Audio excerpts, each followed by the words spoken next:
emergency for the first time in about... This is Jim, and Receiving this message. We are Ken Jennings and John Roderick. We speak to you from our present, which we can only assume is your distant past, the turbulent time that was the early 21st century. Fearing the great cataclysm that will surely befall our civilization, we began this monumental reference of strange and obscure human knowledge. These recordings represent our attempt to compile and preserve wonders and esoterica that would otherwise be lost. So whether you're listening from an advanced civilization or have just reinvented the technology to decrypt our transmissions, this is our legacy to you. This is our time capsule. This is the Omnibus.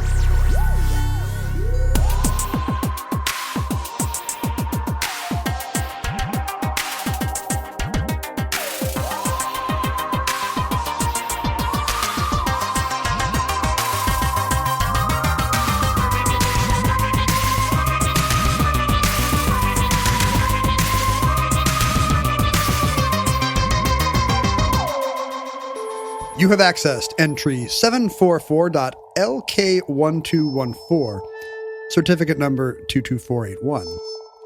The Ma Bell Breakup.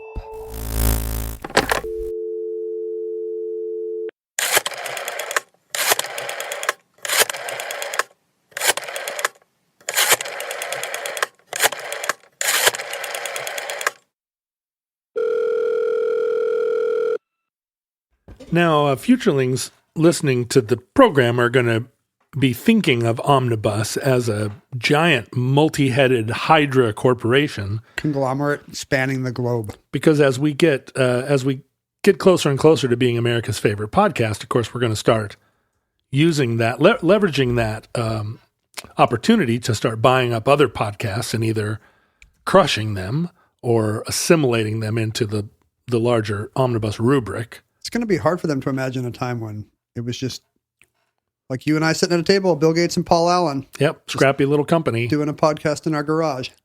They're going to be waving their tendrils, singing the Omnibus theme, and every morning at the start of work. That's right, which is compulsory. Everybody salute! Everybody salute the giant holograms of Ken and John. But I mean.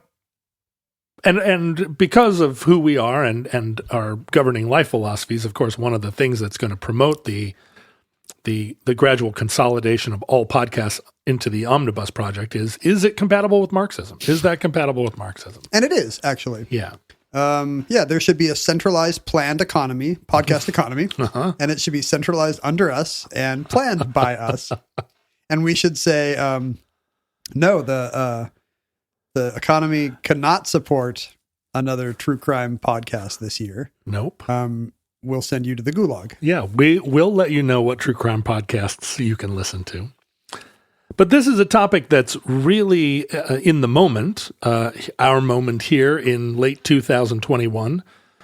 2021, yeah, that's right. That's the year we're in. When will this episode air? Quite a bit later, toward the end of 2021. We're only about a month ahead. End of November. This is a special Thanksgiving entry. Oh, great. It's Black Friday. Another day absolutely compatible with Marxism. Wait, this might actually air on... Am I realizing for the first time this will, in fact, air on Thanksgiving? Air on Thanksgiving. This is a lot of suspense for listeners who are presumably aware of whether or not it is Thanksgiving or no. Happy American Thanksgiving to all of our listeners around the world. To all who celebrate. To Canadians who have their Thanksgiving in October, not you. But there's been a lot of talk of monopoly in America today in the tech world, and I think globally, a recognition that the internet, which has become a new and separate planet upon which we live, a cyber planet, if you will, a cyber planet. The internet, as it increasingly takes over reality, is controlled by a very few, or rather controlled, scare quotes, by a very few extremely large companies that seek to increase their market share and eliminate competition in the true spirit of capitalism. By the way, the growing concern about monopoly, not just limited to tech. I read this morning, you know who's in trouble again under monopolistic grounds? Hitler. Yes. No. Let's see. The Hitler of box stores. I'm talking about Staples. Oh, no. It's got to be... For years, Staples has been trying to buy Office Depot and Office Max because then their empire will be... To corner the office. Unconquerable. Right. Where are you going to get the Staples? Where are you going to get Post-its and... and reams of paper. And wheeled chairs. You will have only one choice, and that will be at Staples Depot Max. And this is really happening. Regulators keep shutting them down. Huh. They have been unable to absorb Office Depot and Office Max into their grasp. So, monopolizing still very much a live issue even in retail today. Well, it's interesting over the course of the 20th century and now into the 21st century, the question of monopoly and the role it plays in global capitalism ebbs and flows and opinions change. It was and remains a very controversial topic, and it sometimes falls according to a liberal conservative divide, but there are two generally conservatives being pro-monopoly because the free market can decide. Sometimes, but there's a competing conservative argument against monopoly. Is it a populist argument? What's the argument to be made there? Yeah, it is. The two schools of thought are kind of broadly that the leftist thought is that is this compatible with Marxism? Is it compatible with Marxism? Absolutely. It's much more in true leftist tradition, more about civilization, maintaining a culture of not just innovation, but equality, income, like equality or relativity. What's better for the community in general? That's right. Is it better for the nation to have one office supply store? And all of this within the context of capitalism, right? There's no argument against monopoly that's really coming from like a strictly Marxist school, because I think both the liberal and conservative capitalist arguments are that planned economies and fascist economies are intrinsically monopolistic. Right. This is only an issue in the free market. Right. And it for a lot of the 20th century, this was antitrust legislation was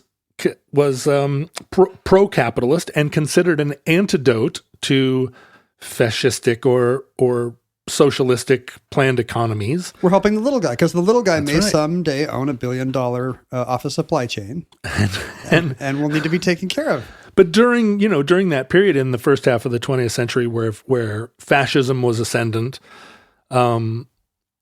this was an argument for the American system and the kind of American/UK system of capitalism, that antitrust legislation was even possible, right? That controlling capitalism was part of the engine of freedom, or vice versa. And in that time period associated with Republican politicians like Theodore Roosevelt.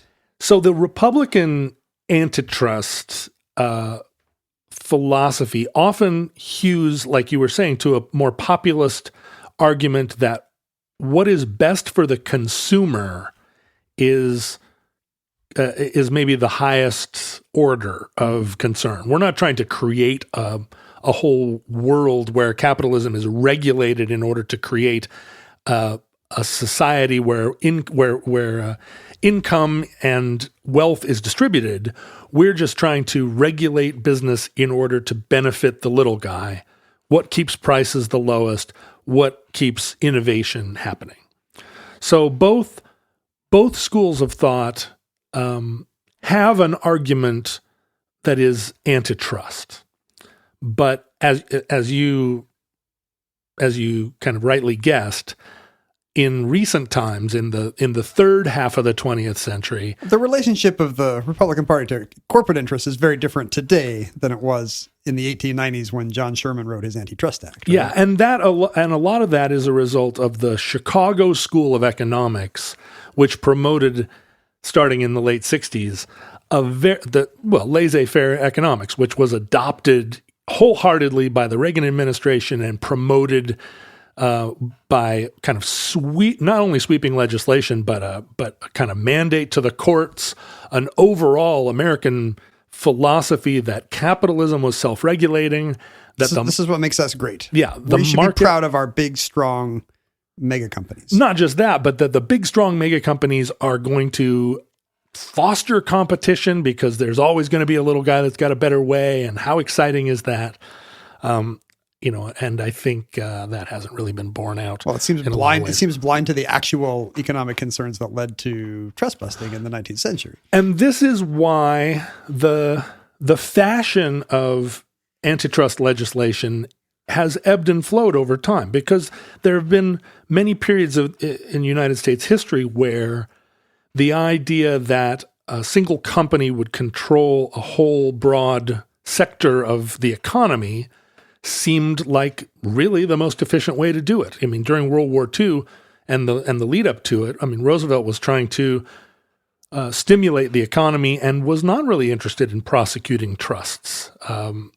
The New Deal was trying to just get the economy going, right? And then there are other times when I guess logistically it's easier to throw money at a guy named Rockefeller than to do. Yeah, what are we? 50,000 small business grants. There's no capital that we can even seed small. I mean, where these guys are in soup lines, how are we gonna seed their little machine shops?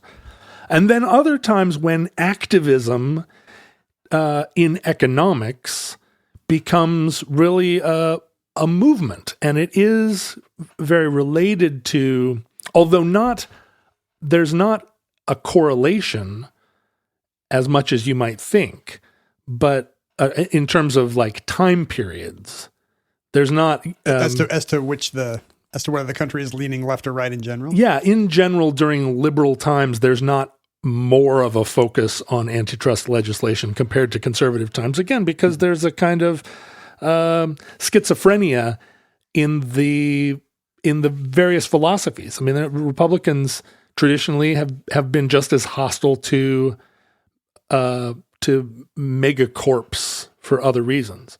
But as you said, the Sherman Antitrust Act in the late 1800s was an attempt to regulate capitalism that we've talked about several times on the show. The 18th century capitalism often ran amok, and a lot of the robber barons, the captains of industry of the time, they literally had robber in their name. That can't be good. And they were pursuing a kind of monopoly capitalism that we didn't even really have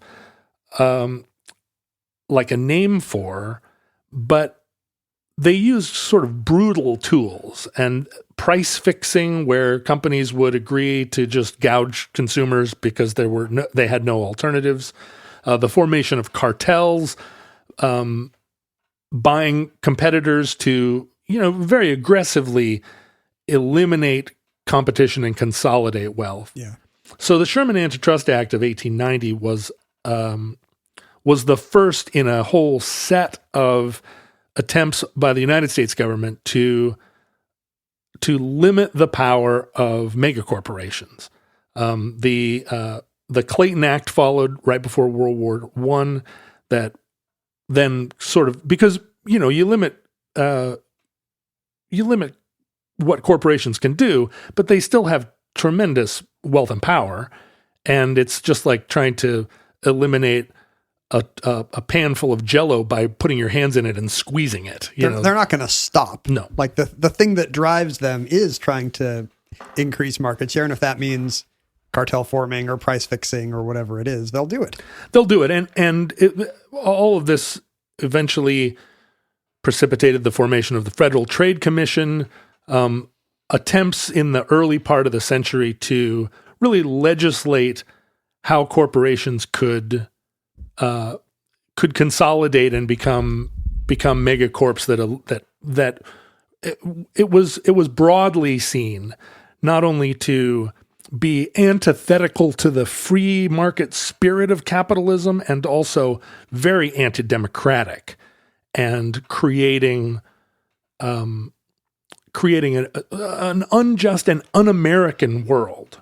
But you're really angering a bunch of future coral polyps who are all libertarians. We should have a content warning.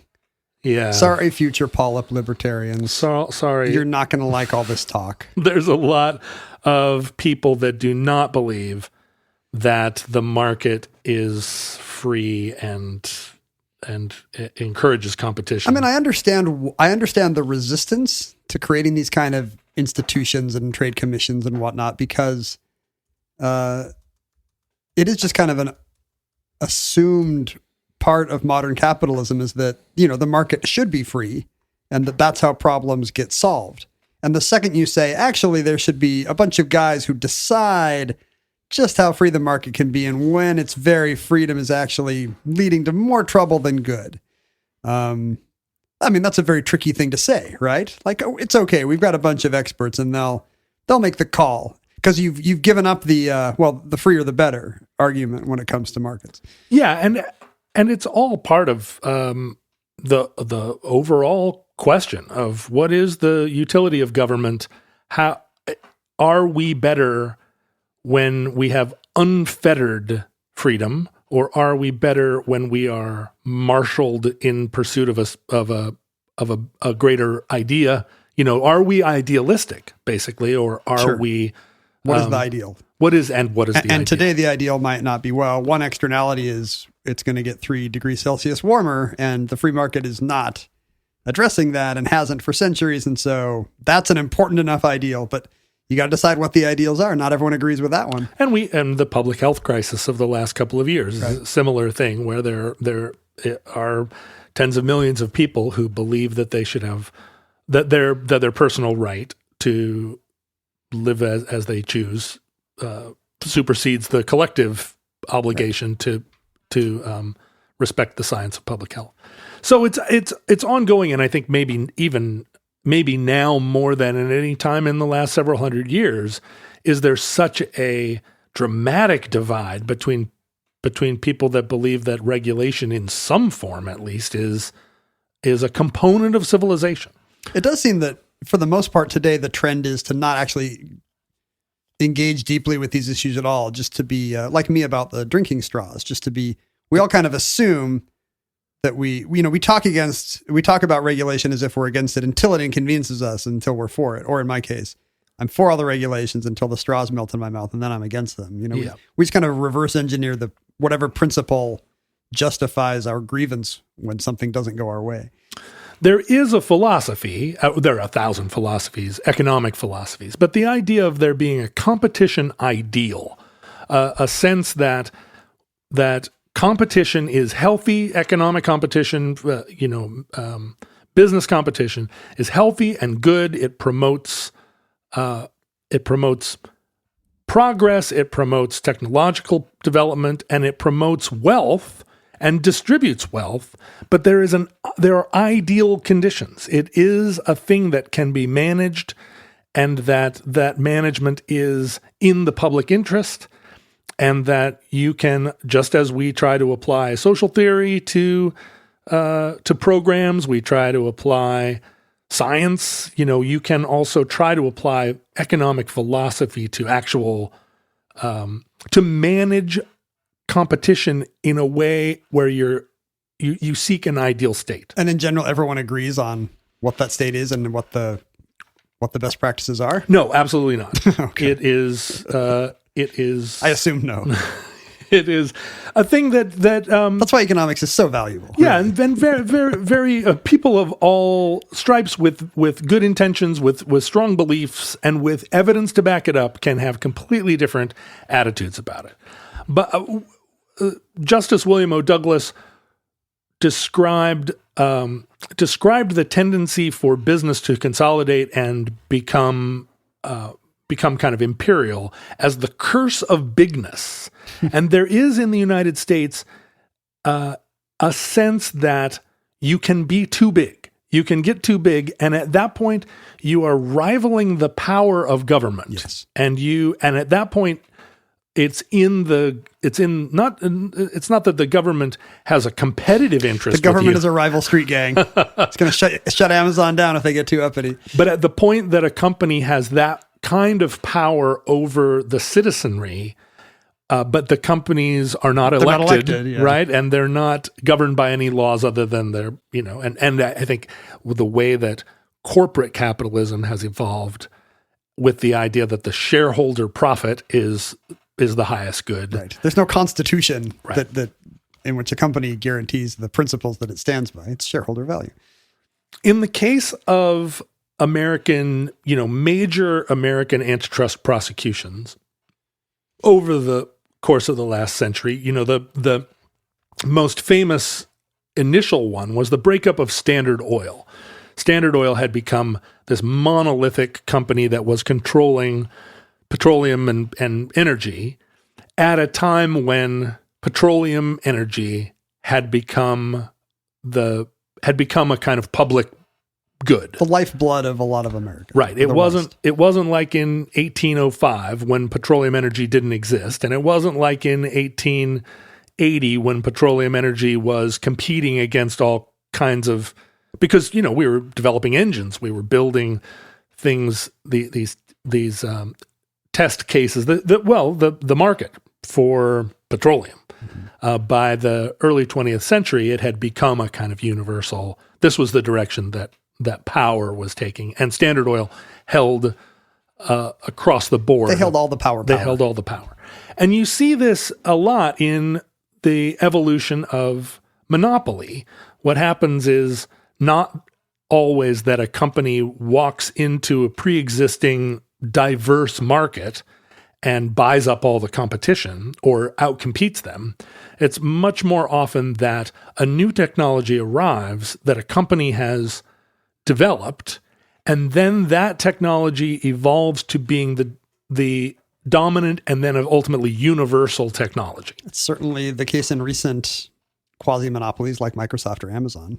And they just got there first. Right now, for the last half a dozen years, the argument that the internet has become a universal utility in the exact same scope that electricity and electricity and water are. And so at a certain point, the state has an obligation to nationalize it. And to make the internet universally available. Is it compatible with Marxism that I have to pay for my internet? No. And weirdly, one of the arguments, clearly the telecom and cable companies don't want you to nationalize the internet, and they believe that your diversity of options, although we don't have very many here in Seattle, many neighborhoods only have one, that those options increase the efficiency and increase the competition that makes our internet somehow better than other countries. But in fact, the United States has fallen out of the top 10 in every metric. I assume just mostly because of infrastructure investment. Well, and that's the thing. One of the things that one of the anti-monopoly philosophies is that once you have a monopoly, you have a lot less reason to invest in new technology, to invest in new efficiencies. That's what's going to happen to Staples. You think they're going to keep coming up with new colors of paper clips once they've own Office Depot and Office Max? Every single wheeled chair is just going to look like a fake Aeron chair, and you're not going to, we might already be there, I think. We sit here in white leather office chairs, and I picked those when we were first building I remember. First building the bunker, because I did not want us to be sitting in mesh-backed Aeron chairs with 7 levers to give us all kinds of comfort. I wanted us to sit in sort of brutal modernist leather office chairs. To force our insights also to be brutal and modernist. That's right. We have no comfort here. We can't sit back on our laurels. What we have is style. I think people can hear that too. Right now, the nation, the formerly communist nation of Romania, has average internet speeds and cost far faster and far cheaper than the United States does. So if we had just shot our dictator in the 90s, if we had just, taken care of Reagan or Clinton. Right. We also. If we just sicked the miners on the hippies. Some of the other big monopolies that have been challenged by the federal government over the course of the 20th century, after the breakup of Standard Oil, there was increasing monopolization happening in aluminum production. Interesting. As aluminum became more and more. Sure. He who controls aluminum controls the world. That's right. And the consolidation of all aluminum under the Alcoa company. Alcoa also, processing aluminum requires tremendous energy, like huge amounts of electricity, such that Alcoa got into the hydroelectric business. And you'll see a lot of aluminum processing happens very close to big hydroelectric projects. And they started to operate at the level of a government agency because it was necessary and also a byproduct of their consolidation. Alcoa was broken up by antitrust legislation. You mentioned the Standard Oil breakup, and I think it's interesting that pretty much no post-boomer listener might be aware of how many of today's oil and gas companies that they think of as independent companies were just part of a Standard Oil umbrella, right? Right. This is what happens. Like Exxon and Mobil and BP and Texaco and Ohio, Chevron. These were all, Chevron was Standard Oil of California. Mobil was Standard Oil of New York. Esso was Standard Oil. Since then, they've all remerged. So it didn't take. Well, but they do nominally compete against each other. Whereas, yes, I'm just saying Exxon and Mobil, like two of the biggest baby Standard Oil companies, have since remerged. So, they merged again. Well, and that often happens because as competition changes the playing field, these companies that used to be under the same umbrella and then become competitors then see efficiencies in reconsolidating. I mean, they're not wrong. Those are the same efficiencies that led to that monopoly doing well in the first place. And what happens is what really changes is there an activist antitrust feeling within the nation? Because it doesn't happen just as a result of an activist Justice Congress or Justice Department. Right. It's much more a question of is the conventional wisdom. What's the vibe? What's the vibe? It really is. That's the number one thing the Justice Department asks. What's the vibe now, bro? I'm thinking about Microsoft. What's the vibe? Because antitrust prosecutions take decades or they start with one Justice Department and you really need continuity of purpose as you pursue these companies that are using all their resources to prevent the breakup. And Staples is always trying to outfox you at every turn. They're like, but what about, we spun off the Staple company. Okay, fine. Like, we got rid of color printing. No, not yet. Well, color printing is another example. In the mid-20th century, Kodak grew to a point where they controlled 90% of all film, cameras, processing, the production of film. A vertical. And then ultimately, when color photography was introduced, it was introduced by Kodak, and only Kodak understood how to process color film. And they didn't share that technology. Because they got a Paul Simon song out of it. That's right. Kodachrome. They eventually owned all children. Born to the baby boomers. And so the government at a certain point said, look, you need to allow other companies to process film. You need to, at one point they said, you cannot sell film under different names and make it seem like there's competition in the market. All your film has to be called Kodak film, and other companies need to be able to enter the market selling competing color film. So there are lots of precedents. And I mean, at the time, Kodak was one of the largest companies in America. Now Kodak, of course, didn't make the pivot to digital. They could have. They were right there. They invented it themselves and decided, you know what? I think people will buy less film if we do this. That's right. Film is our game. And that also, that kind of decision-making also plays in to the story I'm here to tell. Well, how many minutes has it been? So I think everybody is aware that the telephone was originally patented by no less a person than Alexander Graham Bell.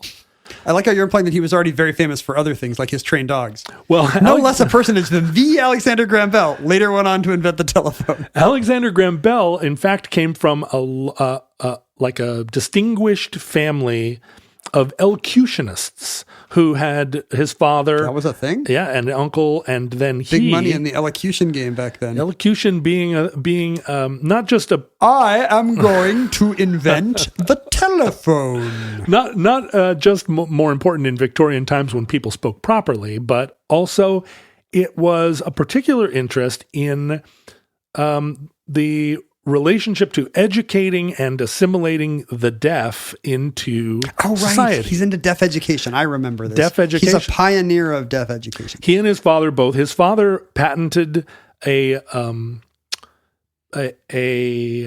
alphabet of the physicality of the throat and palate.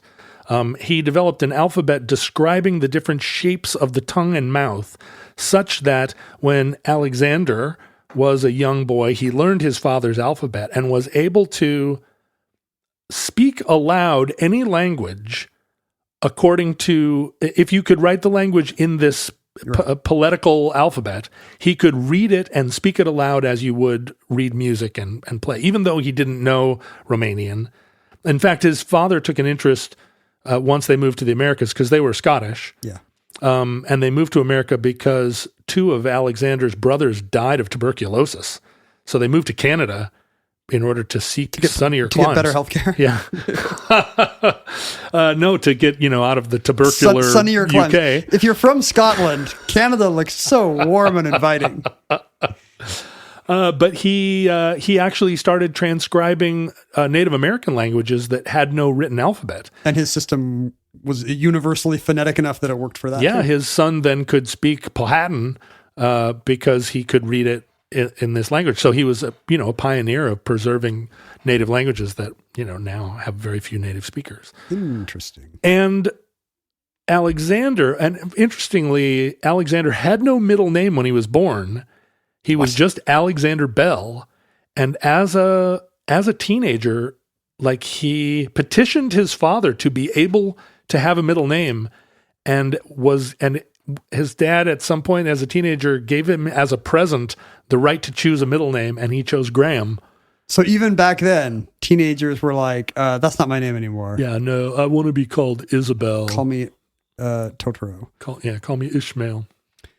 He invented that. So Alexander Graham Bell moved to Boston again to work with the deaf, who were up until that time kind of marginalized in society. Not a lot of educational or professional options. He was credited by Helen Keller with playing a larger role in her kind of learning language and being taught, because Alexander Graham Bell's mother was deaf, lost her hearing, and he pioneered all these different ways. Like he would speak with his mouth on her forehead, so she could feel the vibrations. Yeah, he taught lip reading. People that are part of strong deaf positive culture now kind of look at him askance because he used all these techniques, to try and bring deaf people into the spoken word, right? Rather than, but Alexander Graham Bell also used sign. And what a 19th century power couple that would have been. Alexander Graham Bell and Helen Keller. I know. People would have gone bananas. And that's like Elon Musk and Grimes. Alexander Graham Bell did marry a deaf woman who he met in the course of his project in educating the deaf. In fact, that's why he got into it. He got into it to meet women. He got into it for the chicks. Deaf education. And all of his work in telephony was... There's no way it's telephony. Telephony? Telephony. There once was an elephant who tried to use the telephone. Do you remember that? They used to do it in elementary school? They used to do it in your elementary school. I mean an elephant who tried to use the telephone. Did I just go to some crazy school that had a better elephant telephone curriculum? Yeah, that sounds very Montessori. I was I was educated in the state schools where they just said, look, the Soviets could have beaten us to the moon if we hadn't really learned our math. If you don't do your chin-ups. If you have never heard of the elephant telephone thing, please write to Omnibus and complain about my elephant telephone privilege. Yeah, what would the elephany do if he didn't have telephony? Yeah, that's kind of the joke. The guy can't make the rhyme work. That's a nonsense poem. Well, there it was. I got to the point of the joke, and I wasn't even raised in that weird schooling. But it's certainly telephony. Just like it's telegraphy. You know, if it's the Marquess of Queensberry, then it's telephony. We'll let the free market decide. If people start saying telephony, well, guess what? Language is descriptive, and we're out of luck. But in 1876, he's done the science. He's developed the telephone, and he patents it, and that is the beginning of the Bell Company, which named after Alexander Graham Bell. And what a nice coincidence! Was it named in honor of him, or was it actually his company? Bell, I think, thought of his life's work primarily as education of the deaf, but he did recognize, and his clan recognized, that the telephone company was. That's where the money was. That was where the money was. There's always money in the Bell Company. And so it did become, it was a family business, but it evolved very quickly, and it was, initially in competition with a lot of other sort of companies. There were already communications companies getting into the baby phone game. Yeah, primarily Western Union, which already kind of dominated. It's all the telegraph stuff. Companies, right? And they've got a leg up. If you think about AT&T, the original, the company that then became the company, it stands for American Telephone and Telegraph. So the two were still, they were side-by-side technology. Oh, this is fun. Do you know who the very first full-time employee of the Bell Company was? Who? It was Thomas Watson of Watson, Come Here, I Want You fame. Oh, isn't that nice? It was Bell's little lab assistant buddy. The first full-time employee. Yeah. He had 499 shares. I'm sure his descendants could buy and sell all of us. As the late 19th century evolved, Alexander Graham Bell's patent on the phone expired in 1894, and almost immediately there were thousands of companies entering into the phone business. Because it was clear that this was like the internet boom. It was clear that this was the next big thing. This was the thing, and every little town kind of developed its own little telephone. Oh, that's why there's system. So many. Yeah. Because it's just like public transit or whatever. Pittsburgh, Cincinnati. I'm going to control the phone board in Dayton. Right, Baltimore. And by kind of 5 years later, the Bell Company, which the AT&T was started initially as a subsidiary of Bell that was focused on long distance telephony as compared to kind of local, and then AT&T ended up being the parent company of the corporate parent, because Bell was headquartered in Boston, AT&T was headquartered in New York, and the tax laws I see. In New York were more favorable to interstate commerce. So Bell became a subsidiary of AT&T, which was a communications giant. Right, and became a New York-based company. Mm-hmm. But Bell and AT&T had a kind of an aggressive CEO by the name of Theodore Vail, and he went in his corporate strategy was to buy up all these small telephone companies and consolidate them. And this attracted, because this was the heyday of antitrust, 1910, it attracted the attention of the Congress. And in 1910, they made AT&T divest themselves, because as part of buying up all this stuff, they bought up a controlling interest in Western Union. And the Congress thought, hey, we can't have a telephone and the the essential, that's too much power. Telegraph. They can do telegraphs and phone calls. And they made AT&T divest of Western Union. Here's a question for you. At what year do you stop saying the Congress and start saying Congress? Me? Yeah. At what point do you stop saying the Ukraine and start saying Ukraine? Do you say today, would you say the current sitting Congress is the Congress? The Congress. The Congress has announced. I say the Congress. Because to me, the Congress sounds very colonial era. Or it sounds, it does sound very mid-Atlantic. Even World War II, I don't think I would say the Congress. Due to developments in the Congress.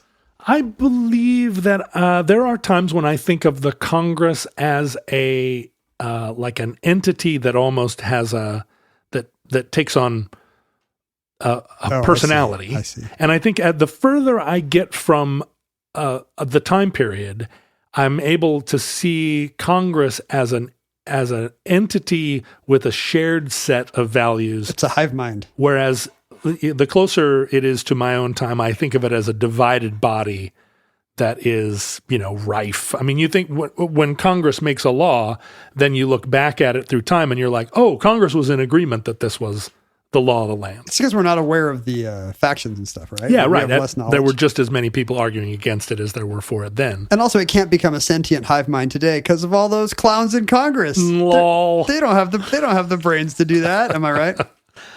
But Theodore Vail had a vision, which was, and it expressed in a slogan that said, that's how you know it's a good vision. If you can express your vision in a slogan, his slogan was one policy, one system, universal service.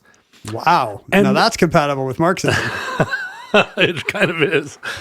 But it was, I think, and this, you see this again in monopolies where the problem of 6,000 phone companies all trying to do what you want a phone company to do, which is make it easy for you to make a phone call from here to anyone. there. Yeah.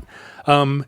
It was a much better system to have a controlling party that systematized the technology. Right.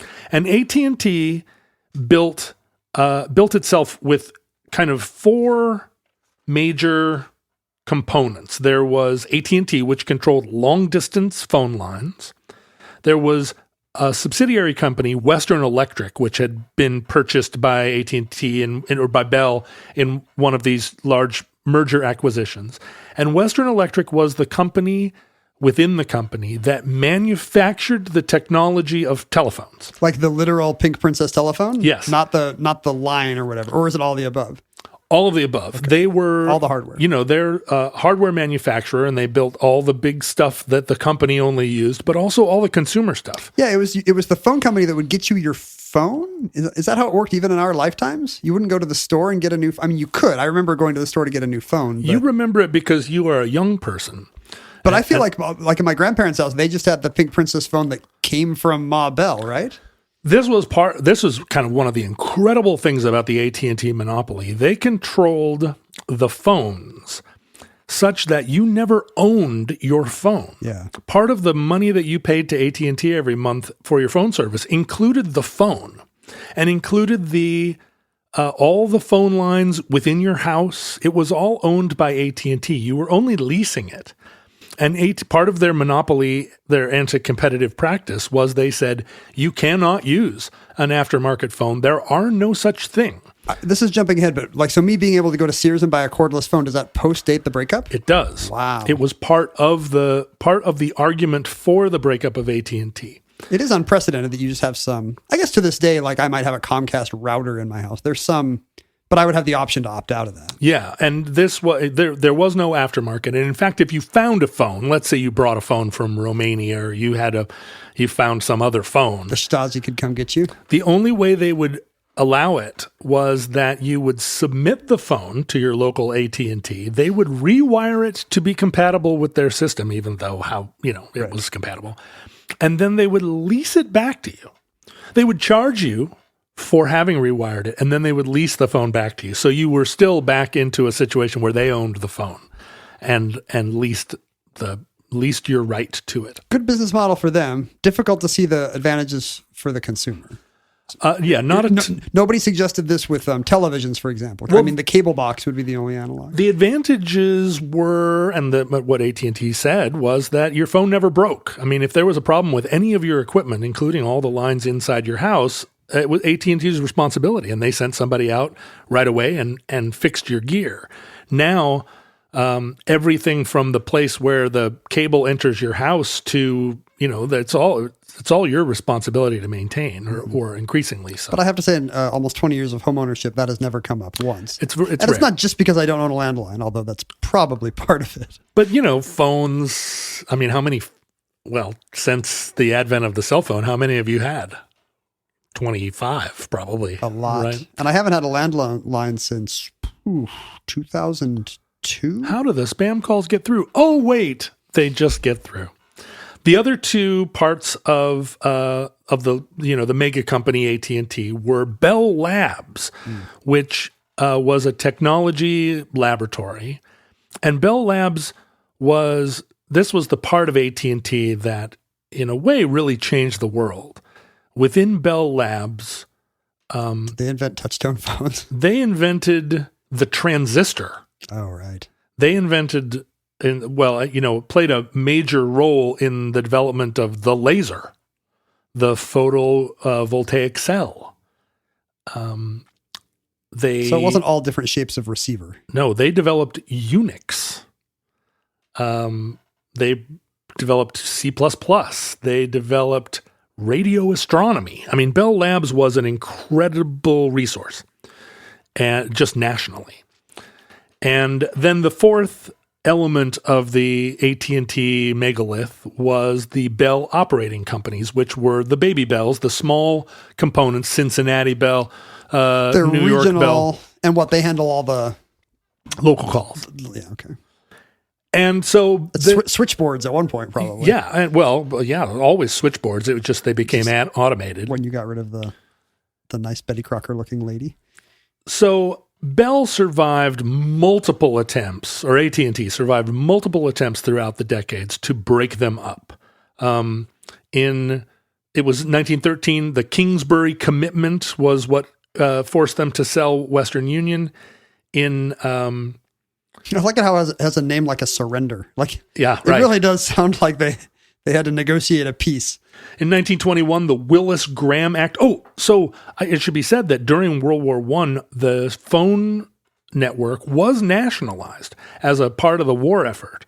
But after the war, it returned to private hands, and AT&T again, just assumed control over the whole system. That's an interesting arrangement. That seems unprecedented for an industry to be. I mean, I guess I can see during World War II, Roosevelt being like, we're going to build battleships and here's what we're going to do with the steel. But just to take over all the phone lines. Well, it's very interesting that they didn't just keep the phone lines. That's what I'm thinking. Yeah. In a lot of the nations of the world, the phone company is the government or is, run by the government as a public utility. And how they would have been lobbied, how the Congress would have been lobbied to. And by lobbied, you mean paid. Yeah. To relinquish control over this massive grid. To a massive company. To a massive, basically, competitor to the government. It's pretty interesting. In 1934, the FCC arrived to regulate what AT&T could charge. The newly founded FCC, probably. Yeah. And in 1956, this was a time of a lot of pursuit of antitrust legislation. The government got a consent decree with AT&T that limited their entry into the world of computers, which AT&T was, because of Bell Labs, they were very interested in developing their computer side, and the government jumped in, and computers were just part of this consent decree, but they were trying very hard to limit AT&T's octopus footprint, grab, yeah. Right? And it wasn't until the 60s that there started to be pressure in the market from companies that wanted to supply, that wanted to sell phones, but also wanted to compete in long distance. And AT&T owned all the lines. And it was kind of like the railroads. At a certain point, the government had to intervene in the railroads and say, railroads cannot themselves limit what is transported by railroad, right? I mean, it's net neutrality, but for tracks. It's net neutrality, but for tracks. The idea at a certain point that a railroad owner could say, I don't agree with paper straws, I don't agree with pornography. Or even, I own a pork bellies company and I'm not going to let my competitors send pork to Dallas. Right. So Congress had to intervene and say there's fair use, there's net neutrality in railroads. And it started to be clear that there needed to be the same kind of net neutrality. Bell can't say, hey, you can't talk about what you're going to do this summer on our phone lines. Not only that, but if you want to sell phones, if you want to be part of, if you want to invent the car phone or whatever, you need to be able to use this this monopolistic set of phone lines. But it would be much funnier if they tried to regulate different kinds of speech. Yeah, they're like, hey, you can talk on the phone lines, but you don't talk about communism. Well, you can't sing a lullaby on the phones. That's an abomination. Here's a list of words you cannot say on AT&T telephones. And Bell, AT&T didn't want this, just as we see in our tech companies today. They try to slow down the competition. They try to make it difficult to link up with the technology. And by the late 60s, government understood that they needed to intervene. But actually, there were also civil suits being filed, anti-competitive civil suits being filed by would-be competitors? Yeah, would-be competitors like MCI and Sprint. That takes me back. These tiny little, scrappy little companies. At this point, even though corporately it's officially AT&T, the nickname is still Ma Bell. We think of it as a Bell umbrella. The mother of all bells. Even though it's only subsidiaries that are called Bell, colloquially people are still referring to this as the Bell Telephone Company. It's the Bell system. The Bell system. The Bell system. I always associate that with phone books.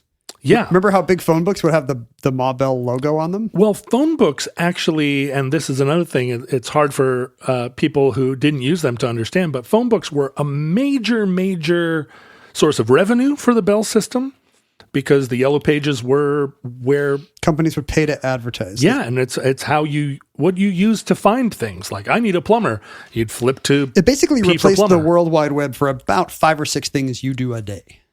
The World Wide Web replaced it.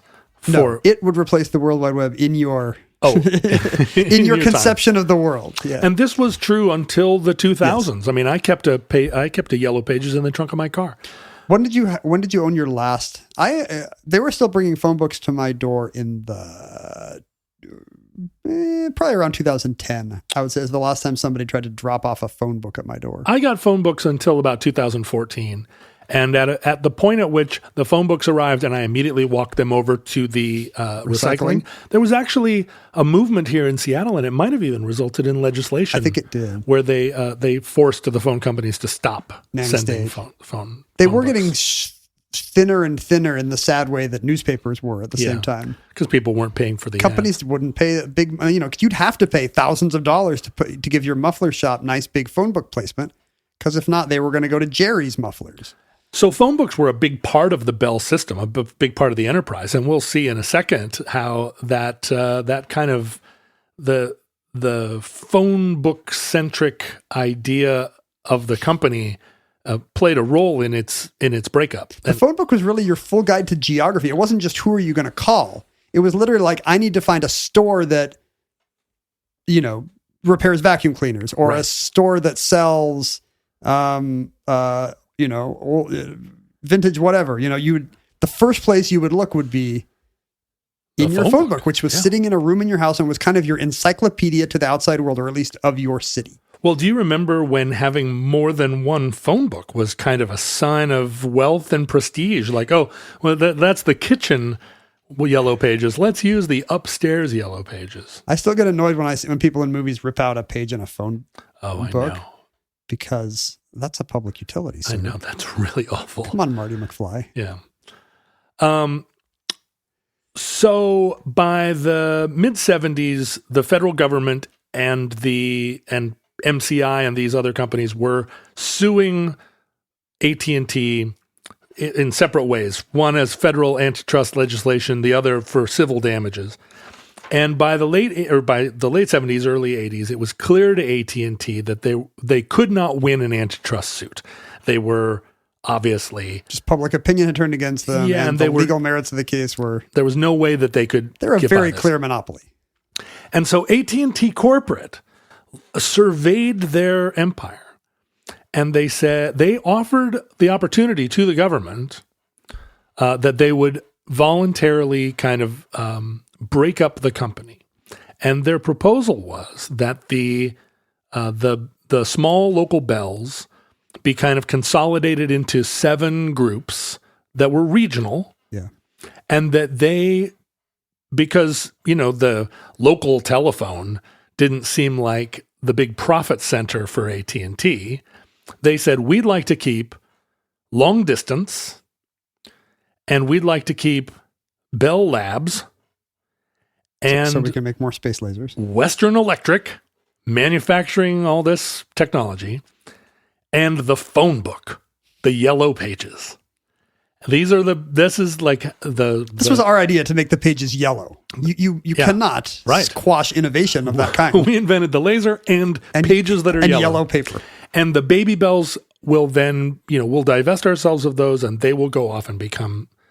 And this seems like a ploy companies. because, again, they're keeping the real value, right? And in the negotiations around it, one of the things the government said was, "Okay, we agree to that plan, but you can't keep the Yellow Pages."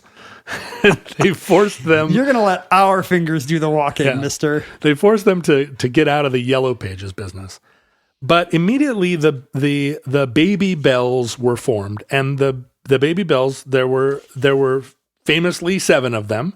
And was this in practice actually was it full independence, or did the mothership still have any kind of an informal web of control over these? Were they were not acting like subsidiaries anymore? No, they were not subsidiaries. They were their own companies. And the 7 were the Bell companies of Illinois, Indiana, Michigan, Ohio, and Wisconsin. It's a catchy name. Stayed or broke off together as a kind of regional company called Ameritech. Mm-hmm. The Atlantic Coast companies were, or the Bells of New Jersey, Pennsylvania, D.C., Maryland, West Virginia, and Virginia all became Bell Atlantic. And then Bell South was, as it sounds, Bell South. Southeast. And New York Nex, or NYNEX, was New York and New England. Pacific Telesis was Nevada and, Pac Bell, California. Okay.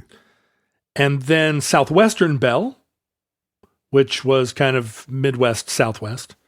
And then the one that we know the best, US West.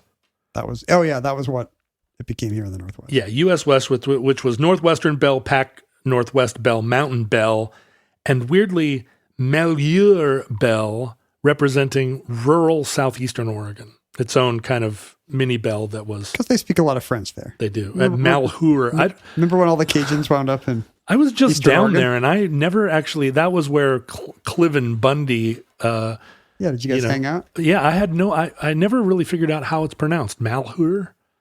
What does Malheur even mean? Like... Bad air? Bad health? When we drive across the river, I always ask this. I think it just means like sadness or something. Yeah, right. It's a bummer. It's Bummer River. It's Bummer Desert. Bummer National Wilderness Area.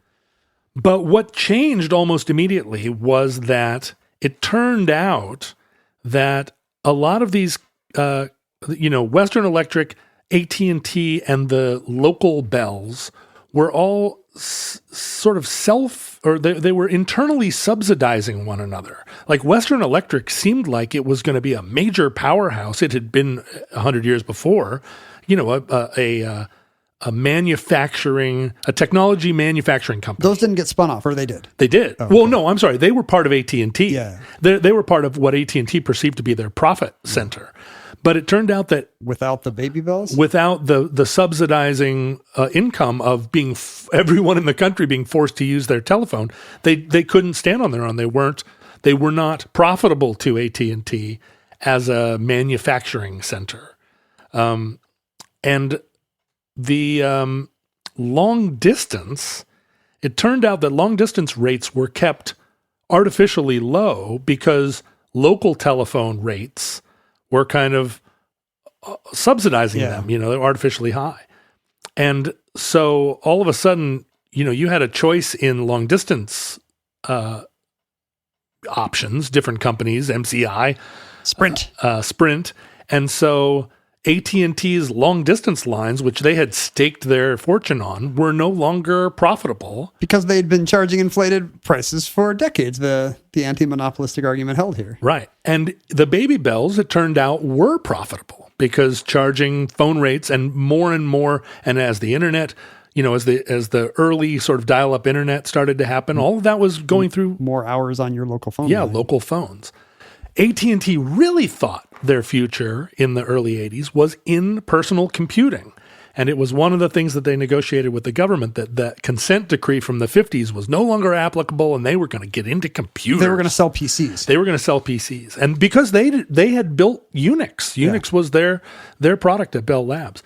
And so they came out in this big, crash competition with IBM, the AT&T personal computer line, which was a total bust. Nobody liked it. And I cannot picture a AT&T personal computer. No. And if you look them up, you still can't. It's interesting that Bell and IBM both had early chairman founder types named Thomas Watson.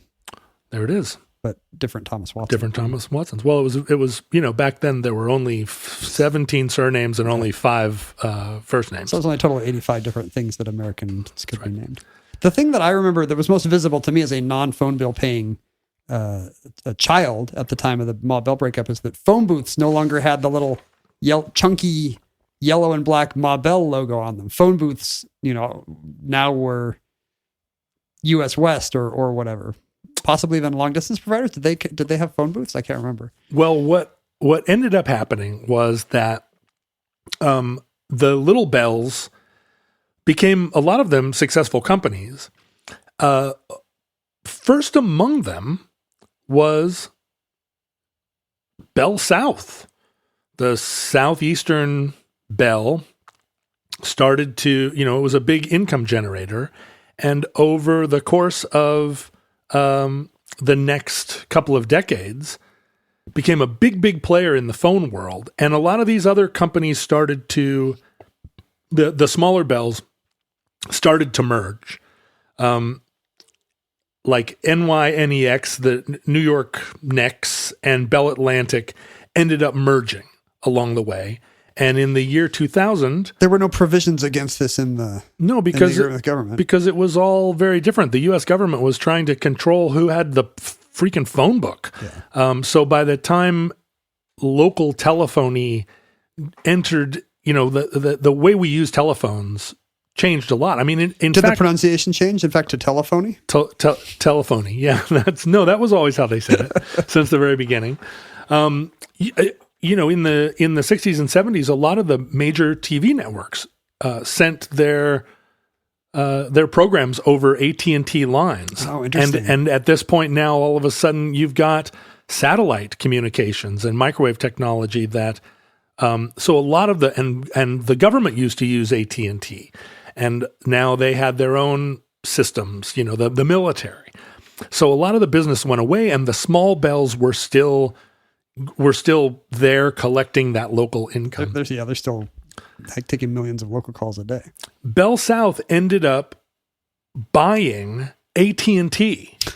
Wow. In 2006, and it changed its name to AT&T. That's like when you have your it's like when your parents get elderly and have to move in with you. It's exactly right. So the AT&T that we know today it's just Bell South. It's the name Bell South was like, that's a better name, but it has very little connection to AT&T, the company that dominated the 20th century.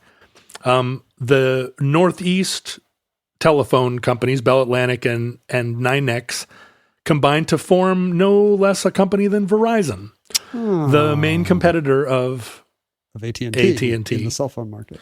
US West did a nice little jump. They started calling themselves Quest, which you surely recall. They sponsored the Seahawks Stadium for Quest a while. Field, and then they became CenturyLink. Currently the Seahawks naming sponsor. And all of those now are under the rubric of Lumen, which is a company I've never heard of. Now it's Lumen Field. Sorry, I missed this. It was Quest Field, then it was CenturyLink, then it was Lumen Field. Lumen Field. They increasingly sound like electric cars. Yeah, right. They're just further and further away from the bell, which is just like every phone had a bell. It just made so much sense. And that's why Alexander Graham Bell put a bell in there. If his name had been Buzzer, like phones would have made a different noise. What if his name had been Lucent? He would have sold the naming rights to the Brooklyn Dodgers. Bell Labs, in all of its glory, eventually stopped inventing mice and lasers. Yeah, got ripped apart and now is owned by Nokia as some sort of small, like Nokia Bell, some little corner of their world. So in the end, the breakup of AT&T produced in the course of 25 years just a reconsolidation of all the phone companies into just a couple of phone companies. I guess there's a handful now. That's better than one, I guess. Handful better than one, but there was an argument made that Bell Labs was one of the inventors of high-speed internet. What they were part of a movement. They were very excited about high-speed internet, and once it was divided into Baby Bells, none of the Baby Bells really were invested in maintaining the infrastructure and in developing new technology. You know, they were sitting in their local nest and profiting. And so there is an argument that breaking up AT&T slowed the adoption of... We'd all be in space stations right now Right. if we had just let Bell Labs control the 21st century. Yeah, if they had just had free reign to build the infrastructure. Well, I mean, that's not hypothetical. That's an argument we continue to hear today. I heard Jeff Bezos give a talk on space not long ago, and that was essentially explicitly what he said is, you know, before there could be commercial air travel, there had to be crazy barnstormers like me just kind of doing these crazy ego stunts bankrolled by their own fat wallet. And, you know, every new era has to start with these, I guess in his implication, fat cat capitalists with money to throw around. And that's how you get space lasers. And if you don't, you'll never get your space lasers. So don't break up Amazon, please. That is absolutely of the moment. This is a show ripped from the headlines because... And not just because of the Staples Office Depot drama. We have entered into an era where there is a lot more interest in activist antitrust legislation. And it's coming not from... and in a way, it's very bipartisan because the Republican argument or the conservative argument that the consumer is losing out in the consolidation of Apple iTunes Store and Google's control of Android phone, Facebook's control over all of social media. Over your grandparents. Yeah. And you know, and Facebook went through a period where they just bought every competitor. Instagram. And you know, arguably Microsoft, but also Amazon's control over retail. The conservative argument being that this is bad for the consumer, and the leftist argument that this is creating a world of wealth consolidation, and the there's now a very activist movement to try and create a better world by instituting new antitrust legislation. So, and I think a lot of the divide politically is there are plenty of people on the conservative side that believe the legislation is already there and what we need to do is enforce it. And the left, of course, wants new, more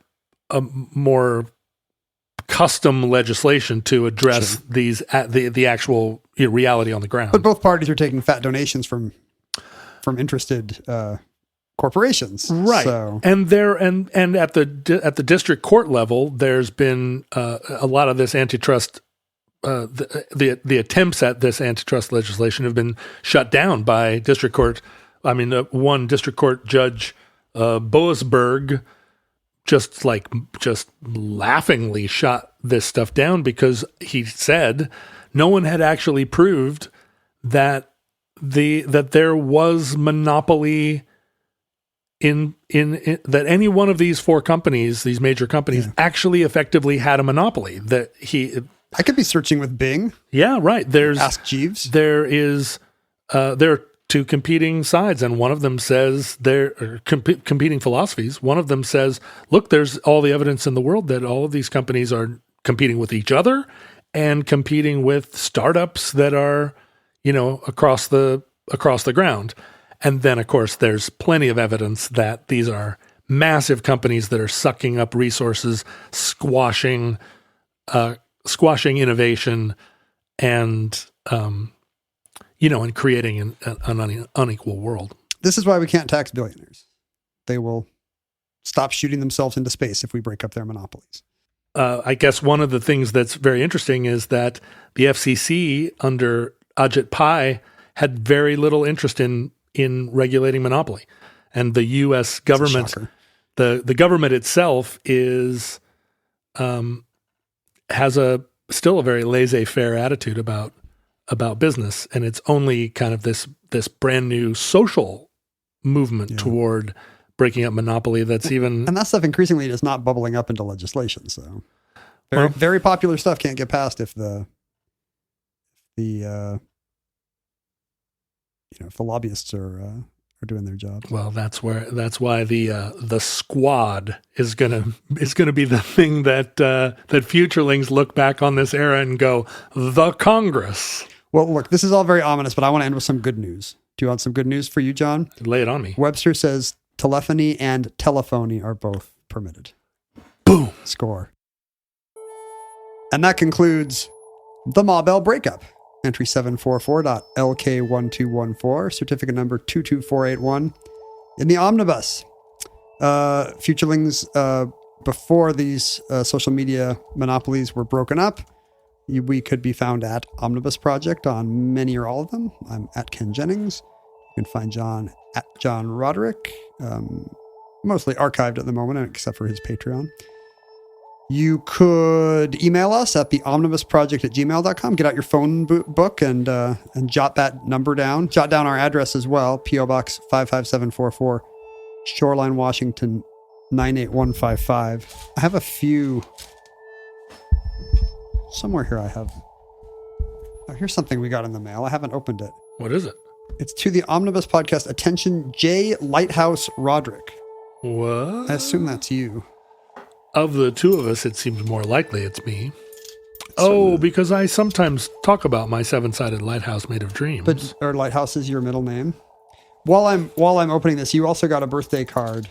From Julie. Thanks, Julie.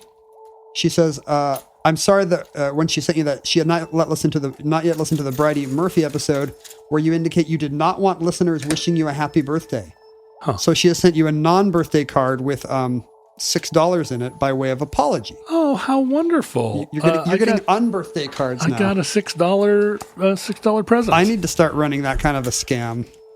Yeah, if you have ever sent me something, remember, you better follow it up with cash or else I get super mad. If every futureling sent me $6, maybe I'd be up there. I'd be able to join Ken at those fancy balls he attends. I don't attend fancy balls, but you could be up in space with William Shatner. You're going to Yola Tango tonight. What do you mean you don't?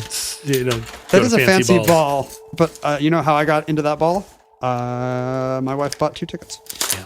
Okay, I can't open this thing to J. Lighthouse Roderick, so the world may never know. Come on, do it. You can do it. This has already been a very long episode, so why not just keep it going, Gleep Glop? What else is usually in the outro? Oh, the best way to support the Omnibus, I mean, you can tell your friends how much you enjoy the program. You can leave a good review on Apple or Google or whatever one of our monopolies are. But support the show on patreon.com/omnibusproject. That's what keeps it going. Here's a book by a native son of your Pacific Northwest. It's based partly on his experiences on a lightship. Oh. The Scot is from Austin, who sent you this, but his grandfather, Archie, was born in Port Ludlow and retired to Squim. He spelled Squim without the silent E. But oh, dear. Isn't that where your parents live? It is, but they spell it correctly. This is a book called Lightship, 1934, Archie Binns, and I believe it's a novel fictionalizing his experiences on a lightship. Now, am I supposed to know what a lightship is? It's a lighthouse, but it floats? That's right. In fact, if you go down to Lake Union to the Museum of History and Industry, there's more than one retired lightship, and they're just a lighthouse that floats where you couldn't build a lighthouse. Well, that seems like it's unfortunate because, the thing about a lighthouse is it's guaranteed to stay on the rocks it's lighting up. A lightship could float around and thereby mislead the observer. I guess you keep the motors at idle. This book has a lot of very attractive foxing in the pages, and it was given given to Helen Knaden by Dana Hall in 1934. Wow, that was the year it came out. And here's a stamp on the inside: "Gift of the people of the United States through the Victory Book Campaign to the Armed Forces and Merchant Marine." So there was a campaign to stock up our our Navy and Merchant Marine ships by giving them naval bestsellers like naval Lightship. bestsellers. And this is this version in September of 34 is already the third printing. This book was quite popular. Thank you, Scott. We also got this postcard from Dawn on a 53-city tour. They're visiting all 48 state capitals. Wow. That is quite an undertaking. In the lower 48. This really is, and here's the kind of thing you only discover when you're on that kind of bizarre and pointless road trip. We've discovered Helena, Montana, and Pierre, South Dakota's state capitals are very similar in layout, and I wonder how many other capitals will have the same characteristics. I hope Dawn continues to update us on her journey through here's a North Dakota postcard. Yeah, Helena and Pierre are very similar, and I don't know if she means the city or the dome, or the building. She spelled it with an O, but hard to say. Well, it's one of the things that makes the Ohio State Capitol in Columbus so interesting. Just like the Ohio State flag, it's not like other flags. It's triangular. The Ohio State Capitol, not like other capitals, there's no dome. What? Yeah. It's flat roofed. Isn't that true of is it Louisiana? I'm trying to picture. Seems right. Yeah, Louisiana just looks like the LA City Hall building. Oh, the City Hall. Not the Forum.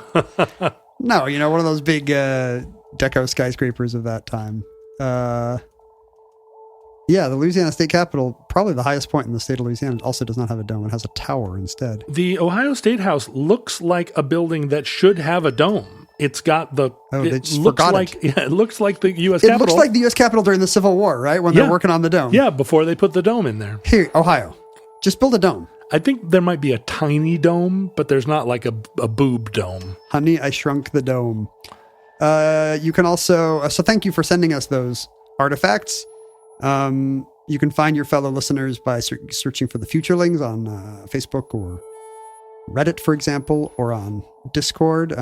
But do whatever it takes to add to your enjoyment of this show, because you don't just want an hour and a half of us talking about consent decrees twice a week.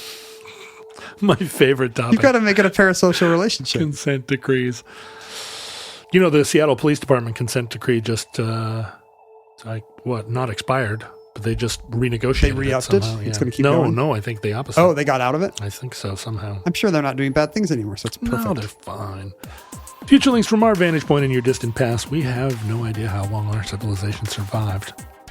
We hope and pray that the catastrophe we fear may never come. But if the worst comes soon, this recording, like all our recordings, may have been our final word. But if Providence allows, we hope to be back with you soon for another entry in the